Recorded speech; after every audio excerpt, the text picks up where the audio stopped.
Pozdravljeni, moje ime je Nina Jančar in sem vodja oddelka za OBMP na ljubljanski ginekološki kliniki. Predstavila bi vam še zadnje predavanje in sicer kaj se dogaja po opravljenem postopku OBMP. Vsi držimo pesti, da ne dobite menstruacije. Okoli 2 tedna po prenosu zarodka, ko vam menstruacija zamuja nekaj dni, pridete na oddelek na krvni test nosečnosti, tako imenovan beta-HCG test. Rezultat krvnega testa je ob uspešni zanositvi okoli 1000 enot. 2 do 3 tedne po pozitivnem krvnem testu pridete k nam še na potrditveni ultrazvok. Upamo, da vidimo na ultrazvoku plodek, ki meri okoli 1 do 2 centimetra in vidi se že srčni utrip. Po potrditvenem ultrazvočnem pregledu aplikacijo progesterona v nožnico počasi zmanjšajte. Nekaj dni si dajajte samo zjutraj in zvečer, nato nekaj dni samo še zvečer in prenehajte. Če jemljete poleg progesterona tudi estrofen, svetujemo, da s tem nadaljujete še 2 tedna, po tem času postopoma zmanjšate. Dobili boste tudi pri nas navodila o jemanju teh zdravil.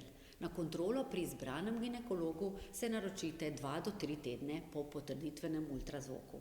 Folno kislino, ki ste jo jemali že prej, jemljite vsaj do 12. tedna nosečnosti. Če do nosečnosti ni prišlo, se naročite v ambulanto v Levnišče k zdravniku, ki vas pri nas vodi. Potrebujete napotnico za nov postopek. Odobritve SPT za OBMP ne potrebujete več.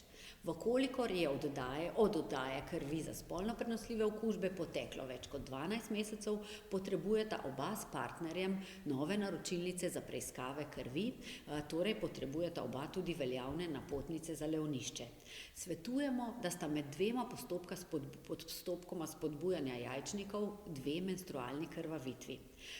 V primeru, da smo vse zarodke zamrznili zaradi tveganja za sindrom hiperstimulacije, svetujemo, da postopek prenosa odmrznenih zarodkov izvedemo po drugi krvavitvi. Prva krvavitev se namreč pojavi že 5 do 7 dni po aspiraciji jajčnih celic.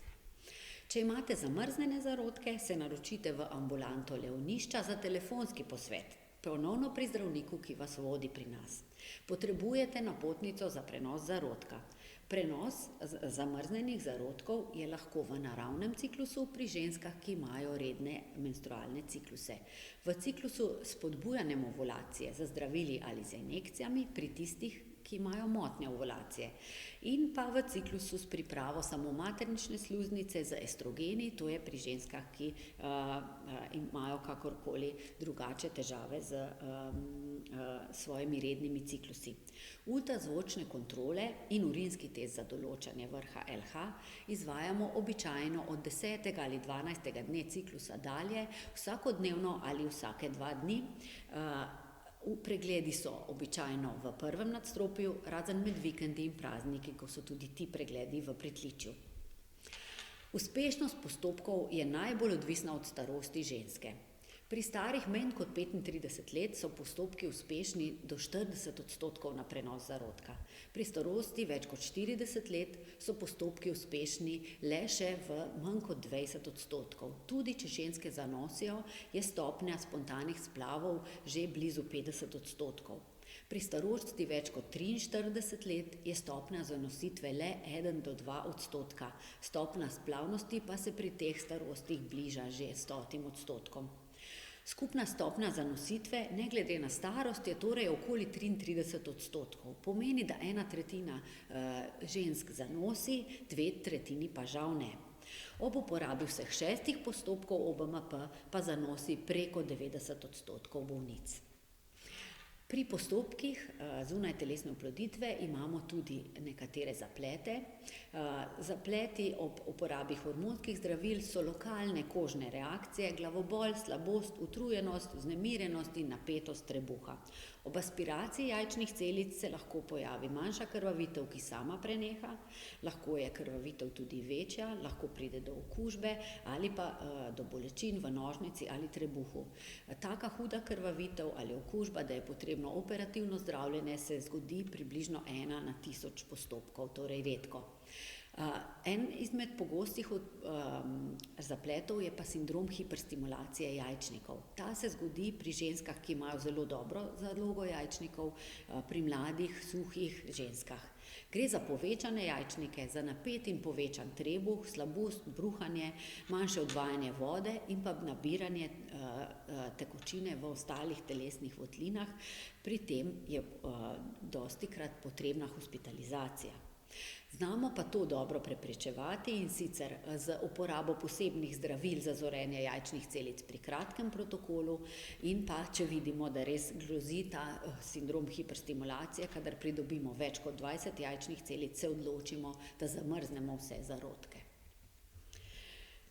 Tule je tudi pokazano na ultrazvočnih slikah, kako izgleda sindrom hiperstimulacije jajčnikov s povečanim jajčnikom in s prosto tekočino v trebušni votlini.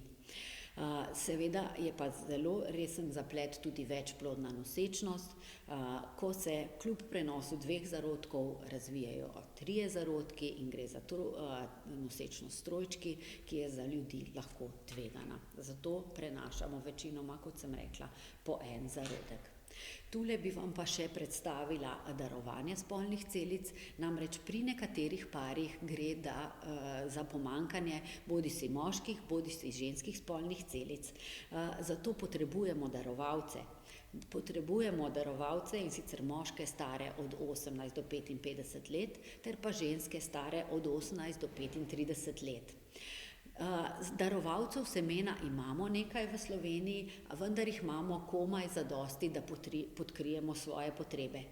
Za darovanje jajčnih celic pa je pri darovalki potrebna stimulacija jajčnikov s hormonskimi zdravili v injekcijah in tudi aspiracija jajčnih celic, ki je invaziven postopek, zato pa res nimamo zadosti darovalk, dobimo le 1 do 2 darovalke letno, potrebovali pa bi jih vsaj 10, vedno, kadar dobimo darovalko, pripravimo 2 prejemnici.